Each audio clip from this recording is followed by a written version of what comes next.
ഒമാനിലെ റൂവി മലയാളി അസോസിയേഷനും അപ്പോളോ ഹോസ്പിറ്റലും സംയുക്തമായി ബൗഷർ സെൻട്രൽ ബ്ലഡ് ബാങ്കിന്റെ സഹകരണത്തോടെ രക്തദാന ക്യാമ്പ് സംഘടിപ്പിച്ചു.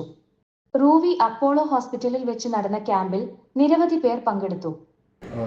Good afternoon. My name is Dr. Moses, GP with the Ministry of Health, Department of Blood Bank Services. Today being the 5th of April 2025, the Blood Bank has coordinated in association with the Malayan Association to carry out a blood drive donation campaign. ഒമാനിലെ central blood ബാങ്കിൽ വിവിധ blood ഗ്രൂപ്പുകൾ കുറവാണ് ഉണ്ടായിരിക്കുന്നതെന്ന വിവിധ national പത്രവാർത്തകളുടെ അടിസ്ഥാനത്തിലാണ് ഈ ദൗത്യം Ruwi Malayali association ഏറ്റെടുത്തതെന്നും അസോസിയേഷൻ പ്രസിഡന്റ് ഫൈസൽ ആലുവ പറഞ്ഞു.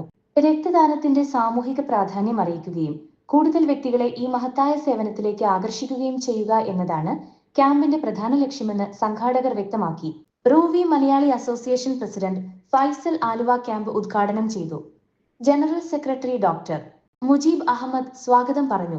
ട്രഷറർ സന്തോഷ് കെ രക്തദാനത്തിൽ പങ്കെടുത്ത എല്ലാ ദാതാക്കളോടും നന്ദി അറിയിച്ചു. കമ്മിറ്റി അംഗങ്ങളായ ബിൻസി സിജോ, ഷാജഹാൻ, നീതു ജിതിൻ, സുജിത് സുഗുണൻ, സുജിത് മെന്റലിസ്റ്റ്, സച്ചിൻ എന്നിവർ ക്യാമ്പിന്റെ വിജയത്തിന് നേതൃത്വം നൽകി.